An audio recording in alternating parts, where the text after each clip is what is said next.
Your business series that we kicked off last week with our presentation from Dr. Dale Caldwell to help our local community rebuild after the coronavirus shutdown.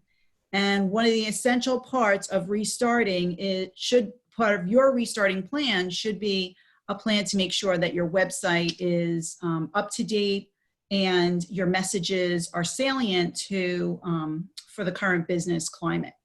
The Chamber actually gets quite a few comments and feedback about businesses not having up-to-date websites and people saying that they need to check Facebook and multiple sources in order to figure out how a business is operating, what the hours are. So I would encourage all of you to make sure that you've taken care of those basic details so people know exactly how to get in touch with you and how your business is operating. And I'd encourage you now to listen to what Susan has to say about how to pivot your message so that your message is going to be relevant to everybody who is seeking out your business. With that, I will turn it over to Susan. Thank you very much for doing this, Susan. And we're all eager to hear how we can change our copy strategy. Well, thank you, Patricia. Oops, didn't. I wanted to just advance. I'm sorry about that. Are you seeing my whole, it doesn't seem to be advancing the way I like it to, sorry. I'm gonna stop my share for a second. I'm gonna share it differently so that we don't have that problem going on. Sorry, everybody. Hopefully that fixes it. I'm not advancing for some reason.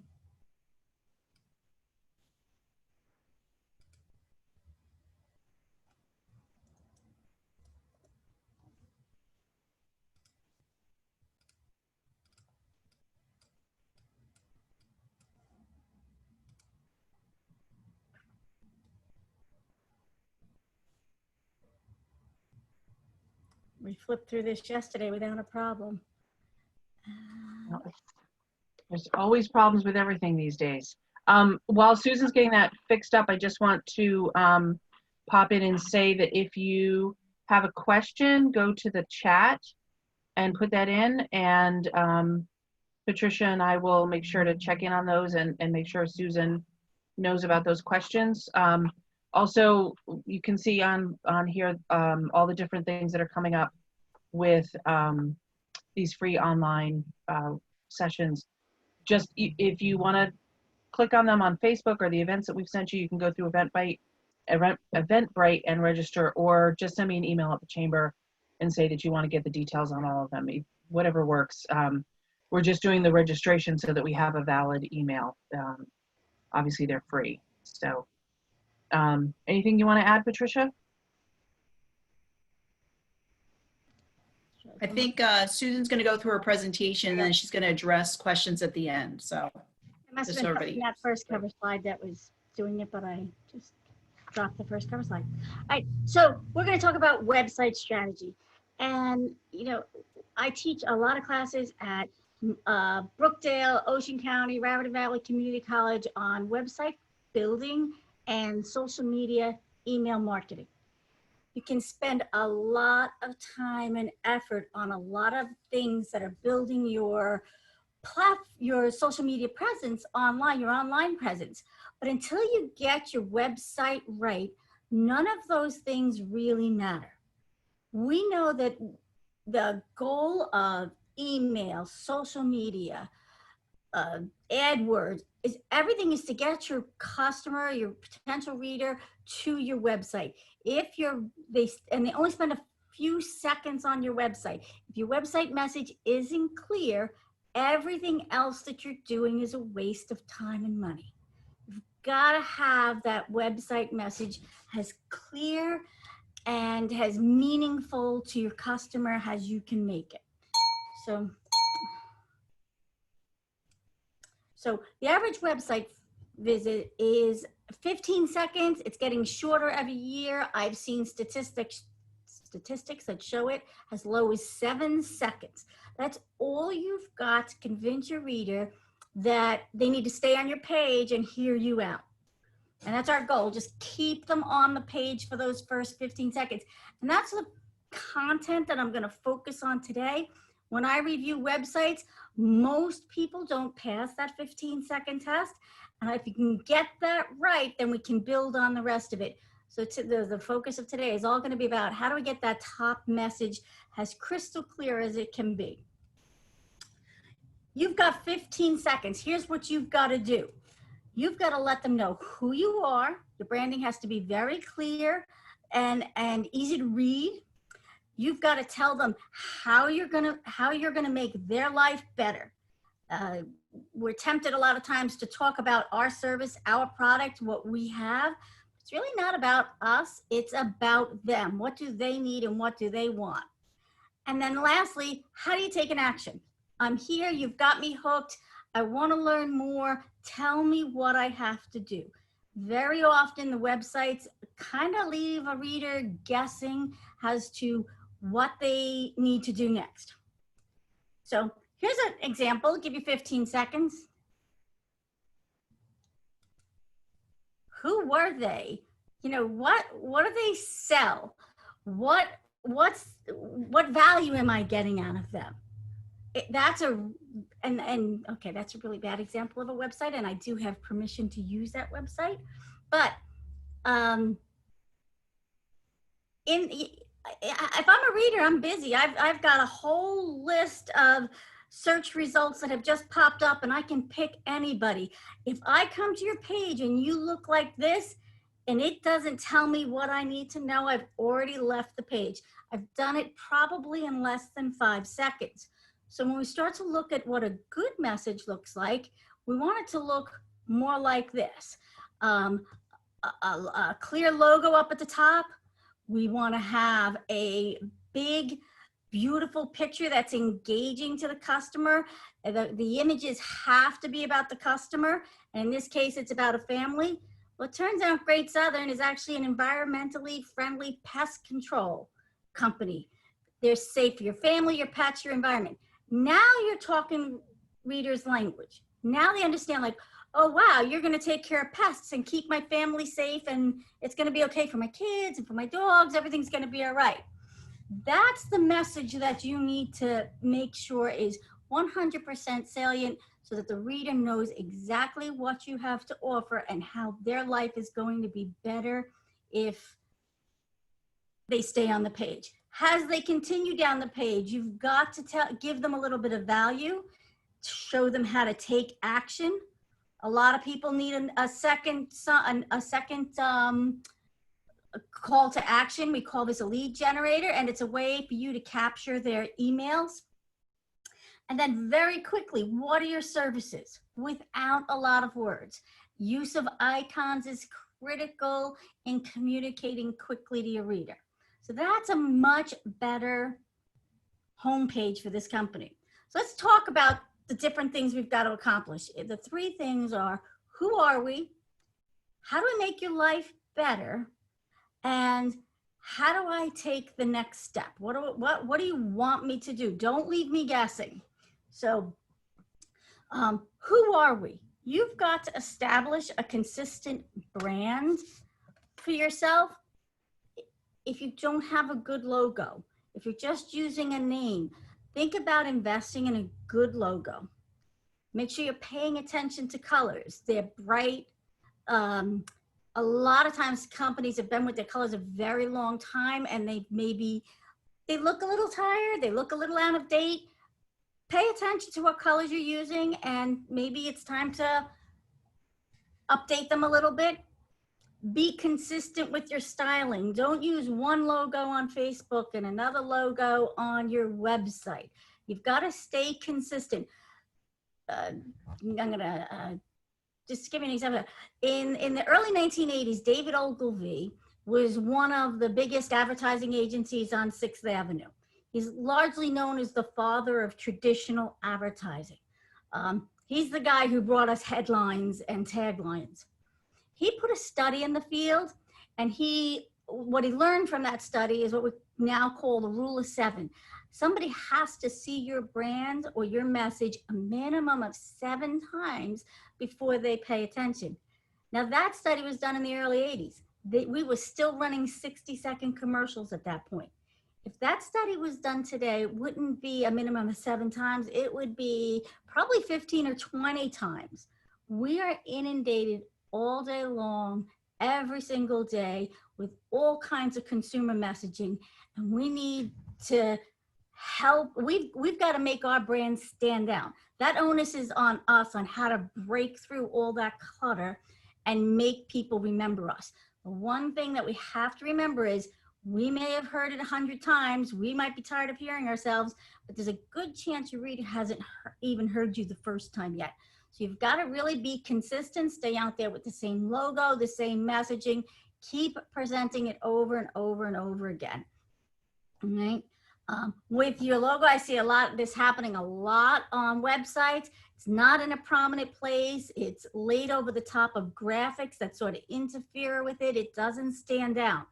I also see logos placed all over a website. Logo wants to be in one of 2 places on the website to start out. You can repeat it, of course, throughout the website, but you want to be in the top right-hand corner of the website, and you want to be, or in the center. If you're looking at a mobile phone, it's always going to be better to have the logo on the left so it doesn't get cut off or truncated in any way. So unless you have a really strong reason for centering it on the top of the website, I definitely would recommend putting it in the left corner. And that's the, I guess, left side facing it, or the right side of the page, okay? So who are we? Make sure that's clear. Make sure you're very consistent. You're consistent on your website, on your business cards, on your signage. Everywhere you go, the logo is consistent so that the reader starts to remember and starts to pay attention. You know, if I say Nike, everybody can conjure up that image. I say Disney, you know it. I mean, if you've ever tried to license anything through Disney, it's almost like, you know, it's a full career to get a license out of them. You know, they're so protective of their brand names and their intellectual property that, and there's a reason for that, they know that that consistency is that important. So stay consistent and make sure it's clear to the customer. Now we're going to get into sort of the crux of it here. You've got to solve your customers' problems. You really have to know what your customer is looking for. You know, pre-internet, if I was working with an advertising agency and we were going to put a campaign out in the field, the agency would come to us and say, okay, who's your target audience? How old are they? Are they male and female? And where do they live? All we needed was very basic demographics. And essentially we were using a method of advertising we now refer to as spray and play.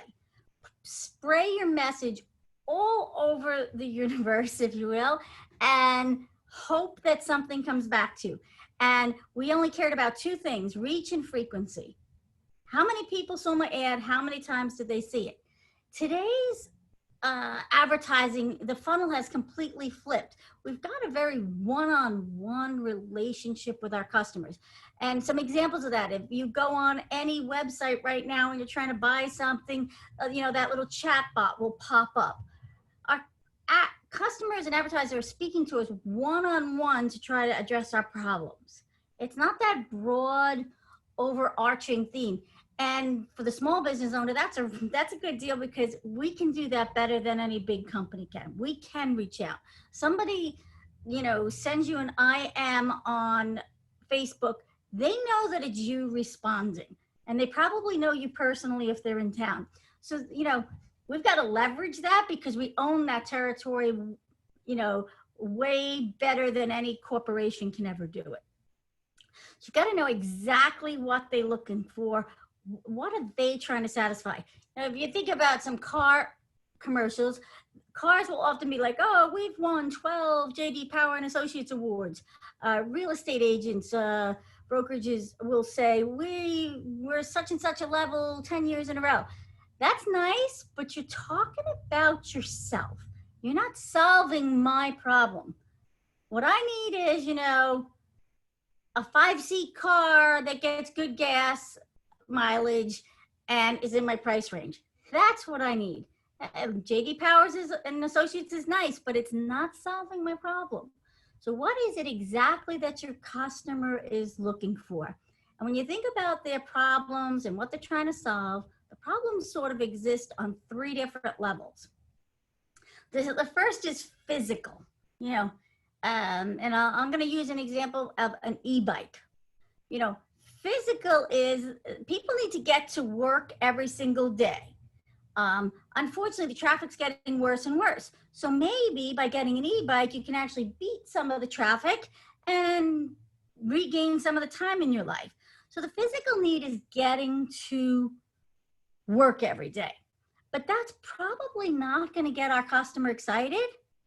We really have to touch into their emotional needs. What are they feeling? They're frustrated every day. They're sitting in traffic. They know they're wasting time. You know, they're trying to get home to, I don't know, the kids' winter recital or something, and they're going to be late and they're going to be pushing it. They're very emotionally invested in what's happening in their lives, and we've got to touch on that. Hey, cut 3 hours a week off your commute. Buy our new e-bike. It's healthier and better for the environment and gives you more time. Now we're more on an emotional level with the customer, and we're really hitting some chords that they're going to connect with right away. That's our goal, is to connect with the customer.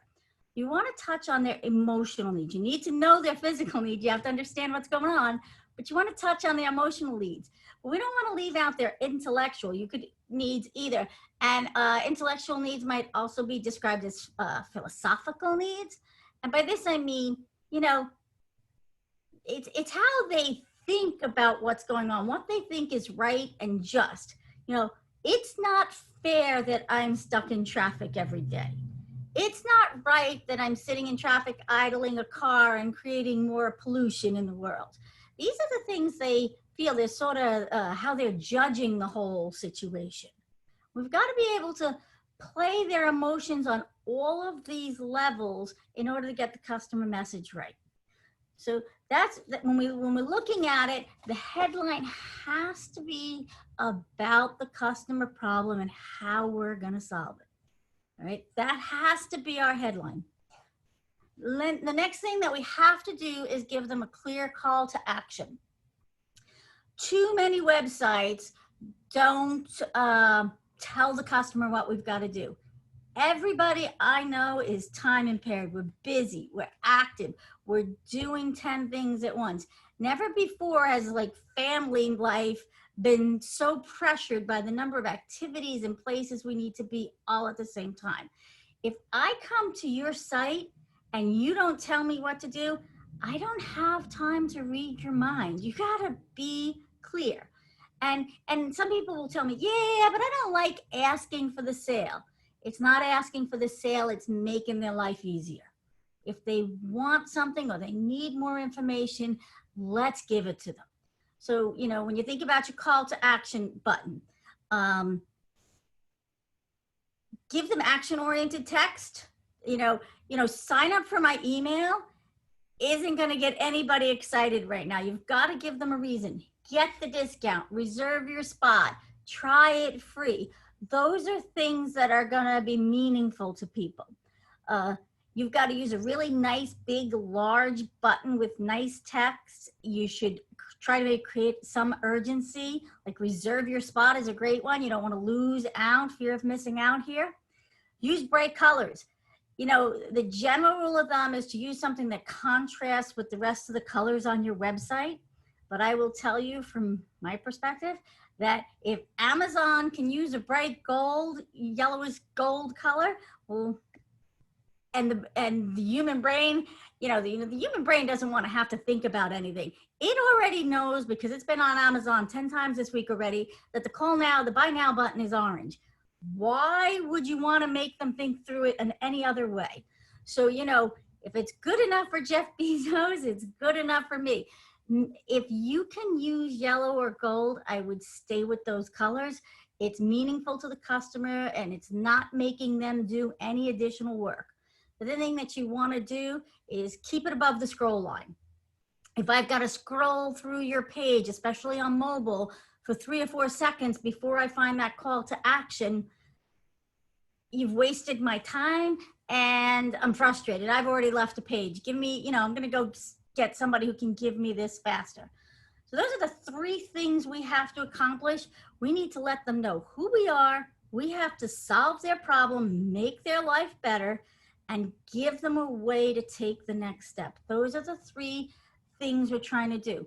Let's take a look at what a good website would have looked like prior to this shutdown. And then I'm going to compare that to how I would change it now to reflect the new needs of our customers and our readers.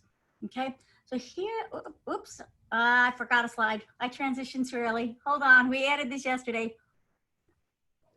Actually, I'm going to come back to this. I'm going to just skip ahead and let you look at the good slide, and I'll come back to the lead generator.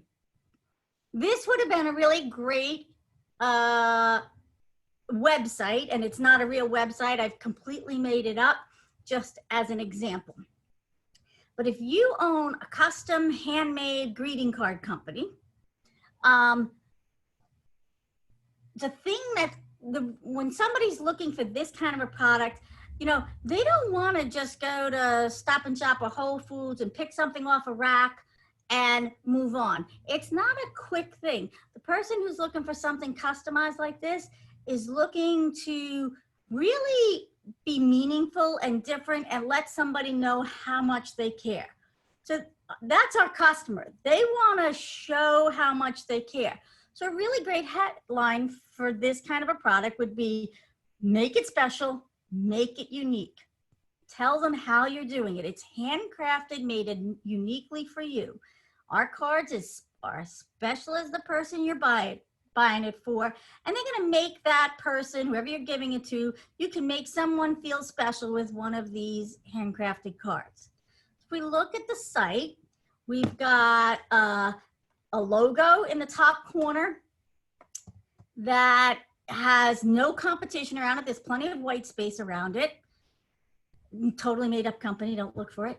Over here, I've got a very clear call to action, shop now. All my colors and are blending to reinforce the branding that I've created for my company. I have a big, beautiful example of the card, and I've got a nice headline that touches on the customer's emotional needs and also their intellectual needs. They know that they're giving something that's better than your average card. So that's a good website for pre-pandemic. I'm going to just bounce back and cover the lead generator. A lead generator is a second button that you would add in addition to your call to action, because we know 96% of the people who come to your website aren't ready to buy yet. They're still shopping around, they're figuring it out, they don't know what they want, they're not sure who's got the best concept for them. So they're still shopping. But let's face it, it took us, the business owner, a lot of work to get the customer to our page to begin with, right? So don't let them walk away. You've got to catch them somehow. A good lead generator is going to provide information and it's going to reinforce your unique selling points. If I was a party store, I might do, my lead generator might be 55 great superhero birthday party ideas, 55 princess ideas. Those kinds of things that the customer needs. They're in the process of putting together a party in this case. Give them information they might need. Maybe it's 5 ways to have a stress-free 5-year-old birthday party. That kind of information allows you to provide the reader with more information. It helps. Good information is going to help your customer feel confident about who you are, and you're going to be building goodwill because they see, oh, look, they're trying to help me. Even before I buy something from them, they're giving me free information. But most of all, what you want to be able to do is keep generate a list of emails so that you can put them into your sales funnel and stay in touch with them. Once they click off your website, if you haven't captured their emails, they're gone forever. The likelihood that they're gonna come back to your website is very slim. You've got to get the email in order to close the sale. All right. So that's the lead generator. So when I'm looking at my initial website, the one thing that I would add here is a lead generator. Let's look at how this website might pivot their message because of the current situation. All right. We know everything's shut down. Everybody's been isolated. There's a lot of family celebrations going on that we're missing. We can't be there. We want to show our loved ones how much we care. You know, how all of a sudden the customer that I was talking about before has completely changed. Before it was just about making somebody feel special and showing how much you care. We've got a whole new layer to this now. Now it's about, oh my gosh, I can't be there. We're separated. I feel isolated. I think the person who I want to send this card feels very lonely because an important day is going by and no one's there to share it with them.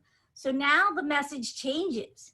Maybe now it's stay connected, make someone feel special, handcrafted cards made uniquely for you. All of a sudden, we've got a whole new customer problem that we need to solve.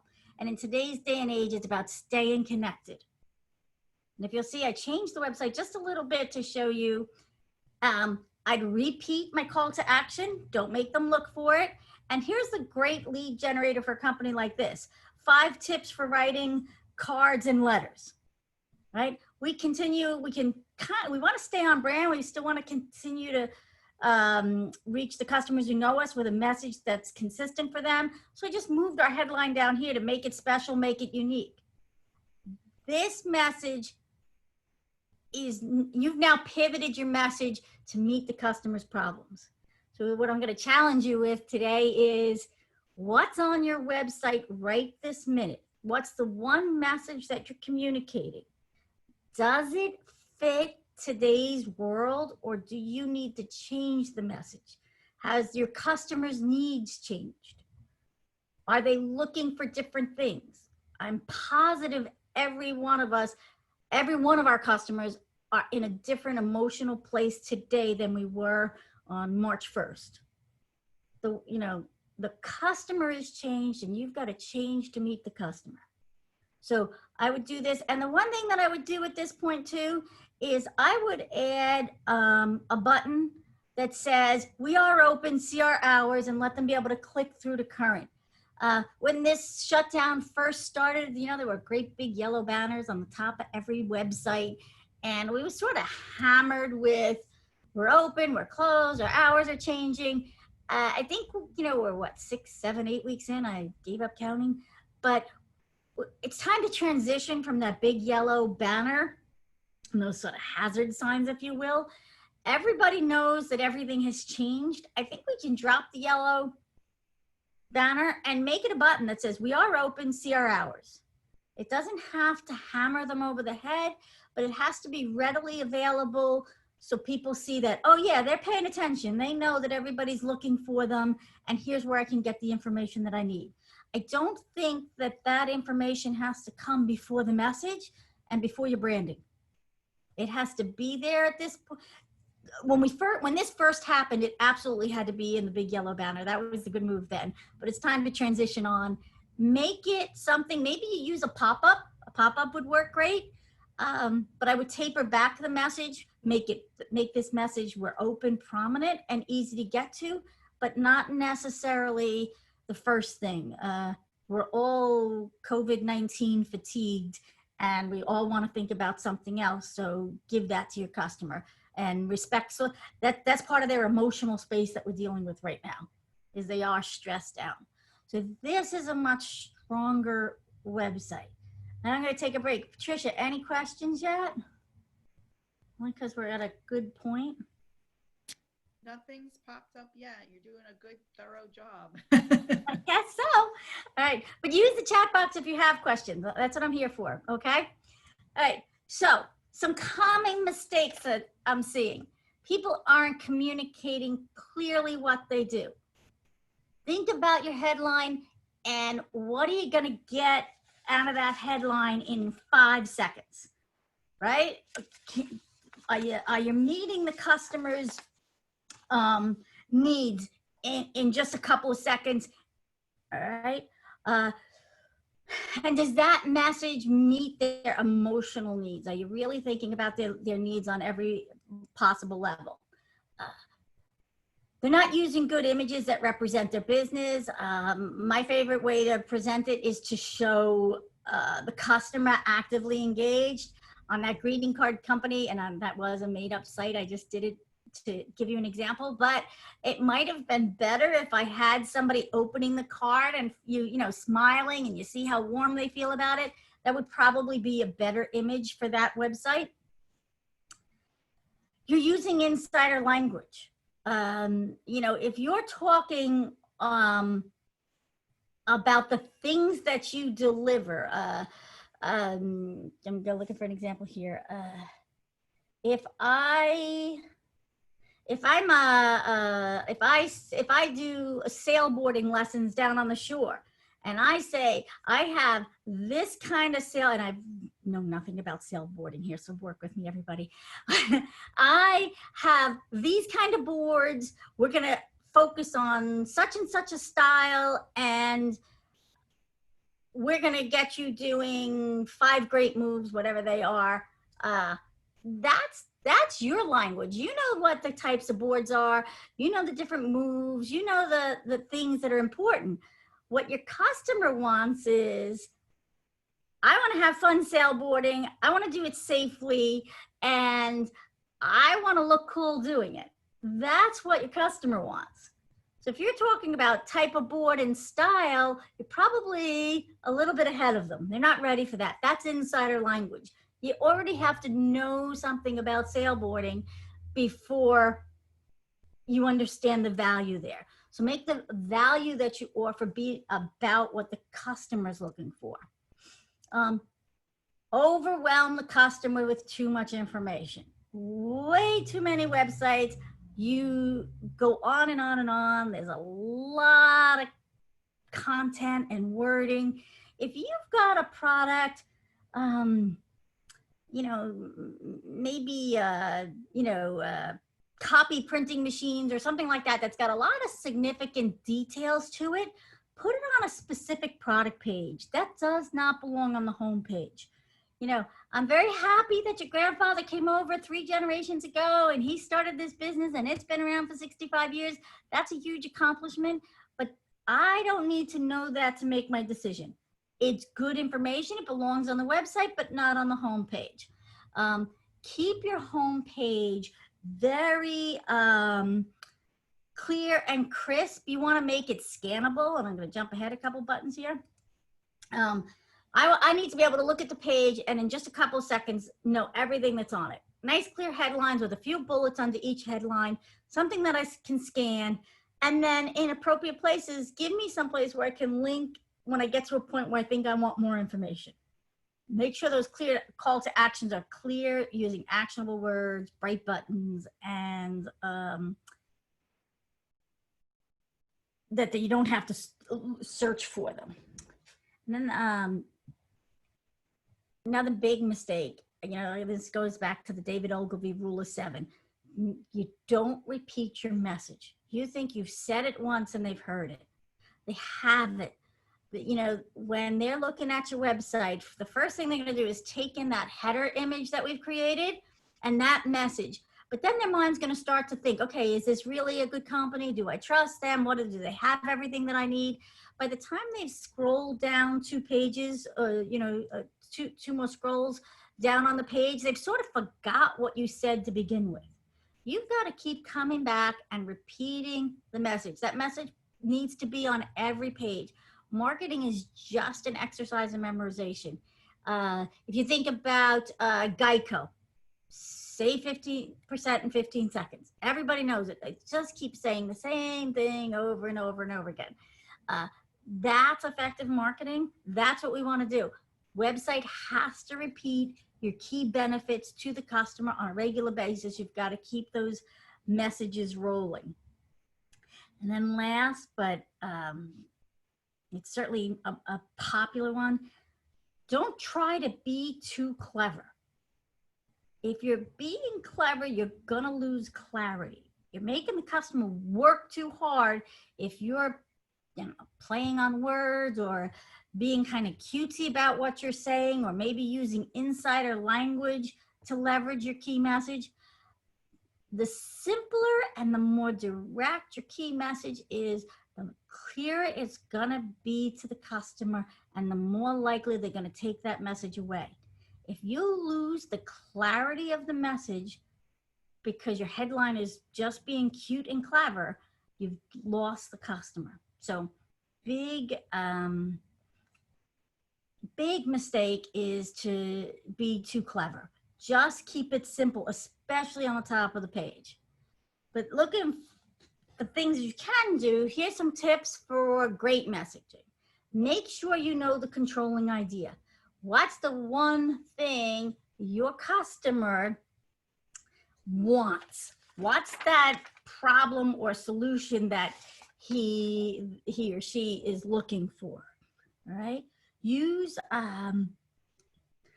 if you start on the top of the page with that problem solution, you've already got them. It used to be like an old sales guys will tell you, you got to get your customer's head nodding yes, yes, yes. If you start with the problem solution and you show the customer you've already identified with them and you know what they need, and you get them to say, are you frustrated with the traffic in Metuchen? Yes. Here's a solution. Try our e-bikes. You're going to, be able to cut through traffic faster. Wow, that'd be great. And I get my life back. I'm not sitting in traffic and it's better for the environment. I'm saving money on gas. Those are the kinds of things you want to get them saying, yeah, that's right. That's right. I need that. You want to build that momentum towards the purchase. All right. If you know what they want emotionally, it's really easy to hook them. And you've got to have that hook. Without the hook, they're going to be off the page quicker than you want to know. You just got to keep them on the page. And that's where the hook comes in. And the hook is always emotionally based. Okay. You've got to make it visual. They got to feel good about what your product is. And for some companies, like a greeting card company, that's an easy hit. For tax consultant, not so much, some people have to work a little bit harder, but we live in nobody wants to read anything anymore.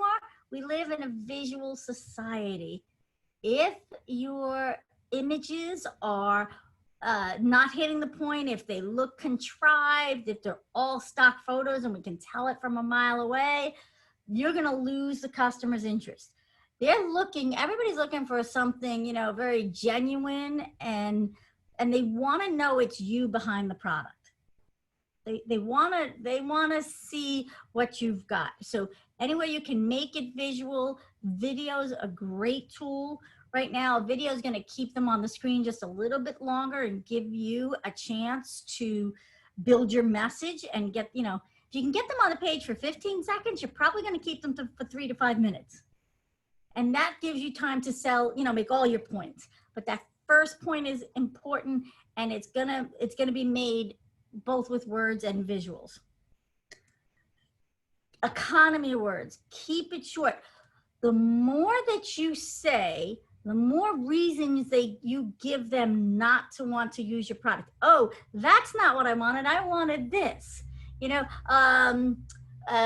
Somebody who does personal finance management and maybe pays bills, reconciles bank statements and everything, may be tempted to create a list of every single thing they do. But then it's going to be like, oh, but I didn't want all that. I just wanted somebody to automatically pay my bills for me. The more you give them, the less likely you're going to keep them hooked. And when we give them too much, we don't give them the opportunity to call us. For many of our businesses, the goal that we have, that the one thing we want them to do is pick up the phone and call us. So give them enough information that they know generally what you do, but also give them enough space that they're going to need to call you and find out more, because then you can sell them personally. Too many words, they're not going to read, and it gives them, you're giving them reasons to walk away, reasons not to stay with you.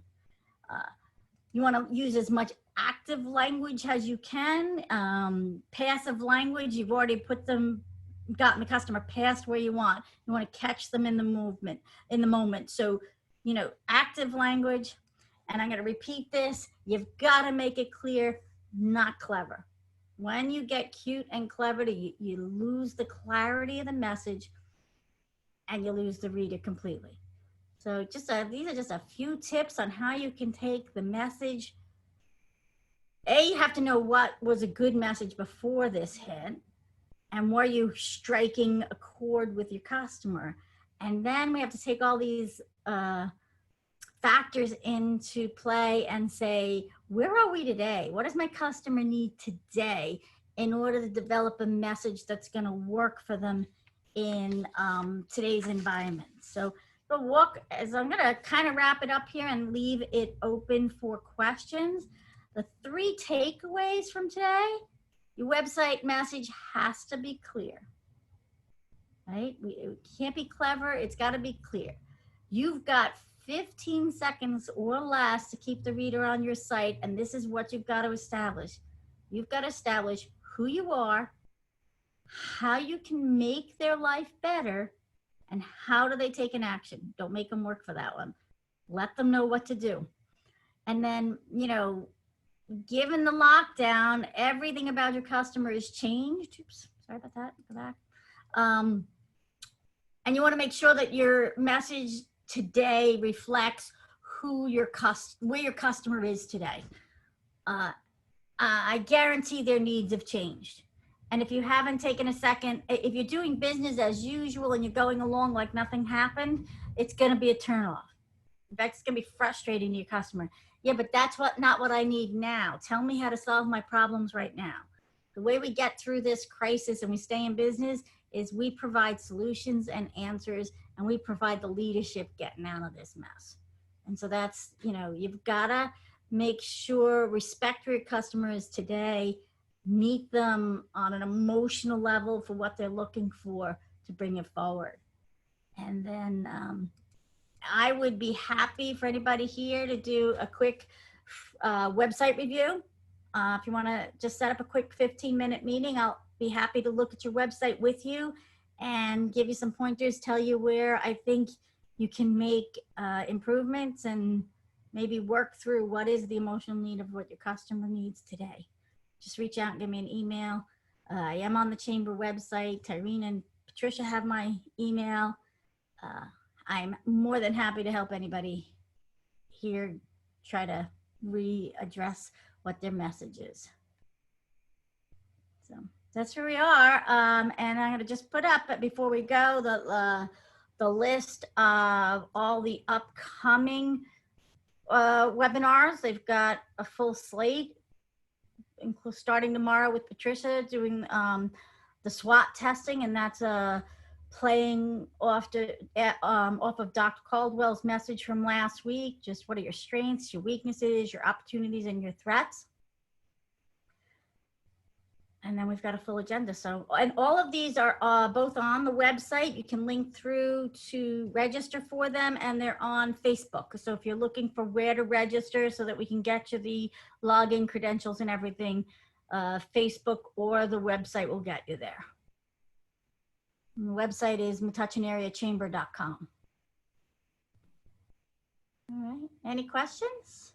Anything I can answer? Thanks a lot, Susan, for doing this.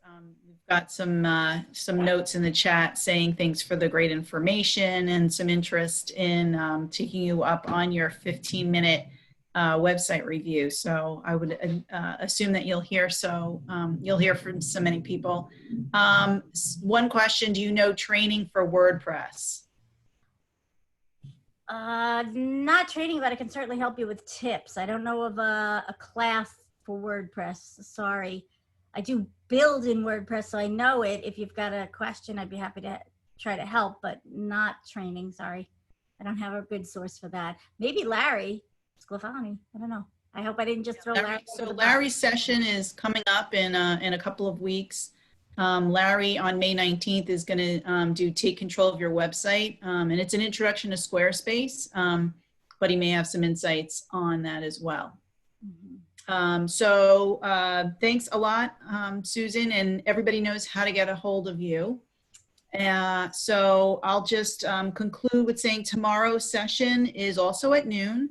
We're going to follow up from our meeting with Dr. Caldwell, and we're going to do SWOT testing and troubleshooting. So if you started to work on your SWOT analysis on your own and you want to, speak it out loud, get people to give you some feedback, or if you are having challenges and you want to talk about specific solutions, then I'll be around on Zoom from 12 until 12:30, and you can just pop in, and hopefully there'll be some others around and we can take care of that.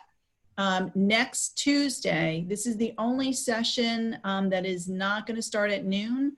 Our next Tuesday session is with Randy Penfell, and she is with Grow with Google, and she'll be talking about critical updates to your online presence on Google, and that is next Wednesday at 9:30, not at noon. So hopefully you'll be able to join us for that.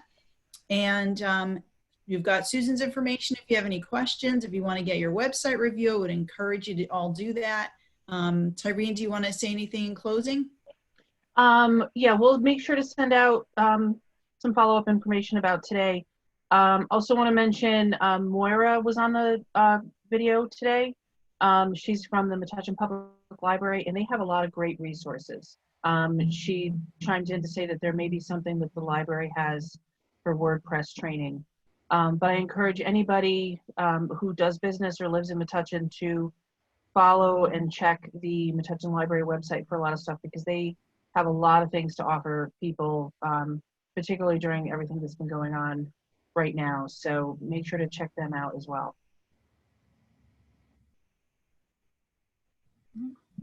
Thanks, everybody. Yes, she just mentioned WordPress is available to, anyway, Nicole can check in with Moira on that. And thank you, everybody. It's nice to see people. Hi. All right, bye-bye.